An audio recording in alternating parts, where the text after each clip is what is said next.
If you own a home, condo, or investment property in Calgary and have been thinking about renting it out short term, there have been some major regulatory changes lately that you'll need to know about. The city has updated its entire STR framework in an effort to manage housing availability, keep things fair for long-term renters, and ensure that STR properties are meeting minimum safety requirements.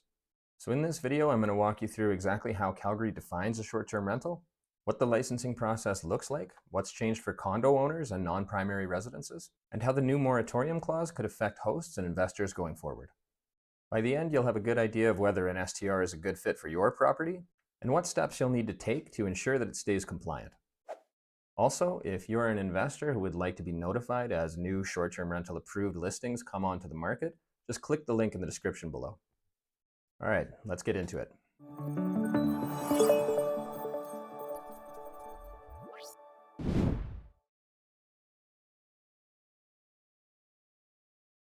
So as of April 1st, 2025, the City of Calgary has significantly expanded the definition of what a short-term rental is. Before, STRs mainly covered stays of a few nights to a few weeks.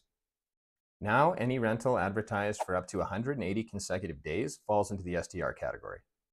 That means stays for even medium-term lengths, for example, travel nurses or remote workers staying for a few months, are now legally treated the same as any other Airbnb stay. You'll still need an STR license whether your guests are staying for a couple of days or a few months. This represents one of the largest regulatory changes to STR policy that the City of Calgary has made in years, as it closes a gap where medium-term rentals used to operate in a bit of a gray area. Now that gray area is gone. If it's under 180 days and offered for compensation, the city treats it as a short-term rental, and the rules will all apply the same way.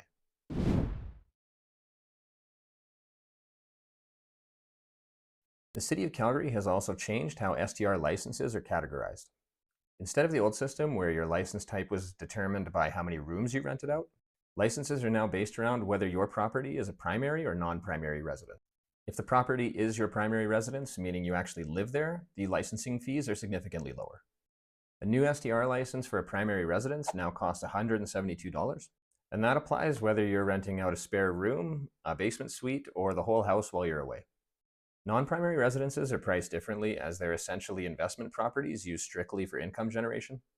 A new STR license for a non-primary residence now costs $510, which is a big jump from the old model.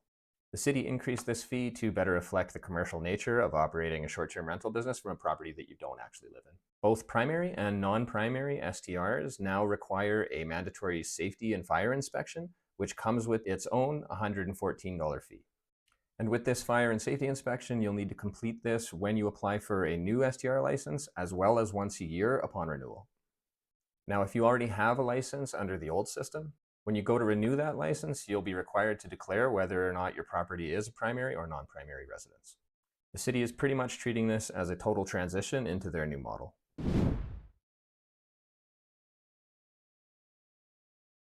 Condo owners in Calgary are going to notice one of the more interesting changes. So in the past, Calgary required condo board consent before you could apply for an STR license, and that's now been removed. You no longer need written consent from your condo board to get your STR license approved. However, and this is important, you will still be required by your condo board to follow all of the rules and regulations that the condo corporation has put in place. If your particular building has rules in place that prohibit short-term rentals, those rules will still apply. The city simply isn't acting as the enforcer for condo bylaws. That'll be between you and your board. Another important restriction to note is that homes that are designated as affordable housing cannot be used as short-term rentals.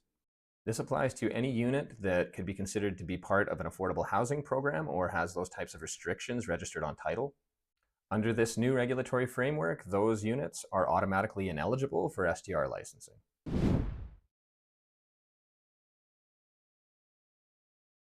So as mentioned previously, the safety side of STR licensing has also been tightened up.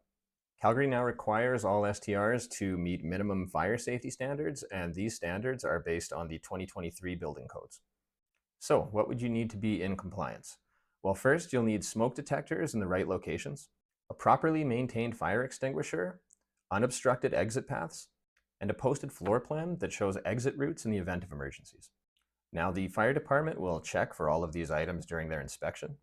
And if during this inspection any of these items are found to be incorrect or missing, your license will not be able to be issued or renewed.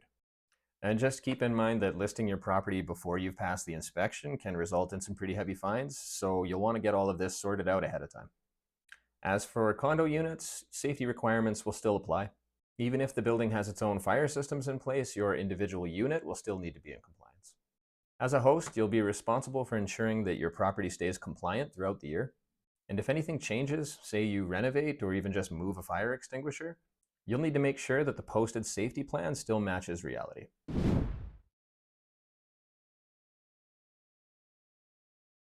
So one of the most noteworthy changes to the bylaws is the new moratorium clause.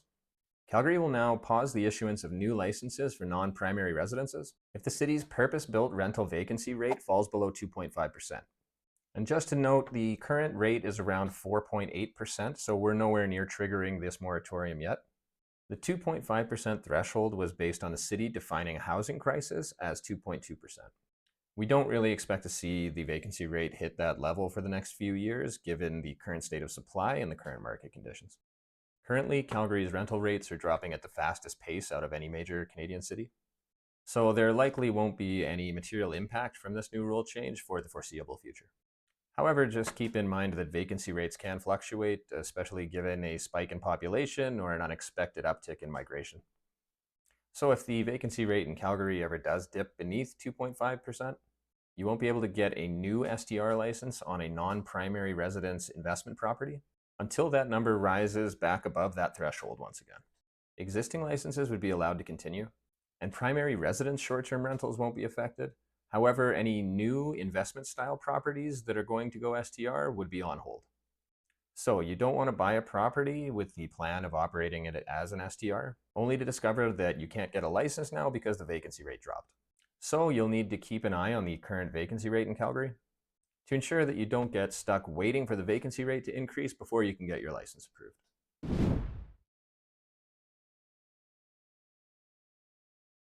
If you're a homeowner who's planning to rent out a spare room or your whole home while you're away, STRs are still very feasible and the costs are very manageable. The new rules here really just target investment properties operating year-round as a short-term rental. For people on the investment side of things, the landscape has changed a little, and the combination of higher fees with mandatory inspections means that STR investors are going to have to take these new costs into consideration.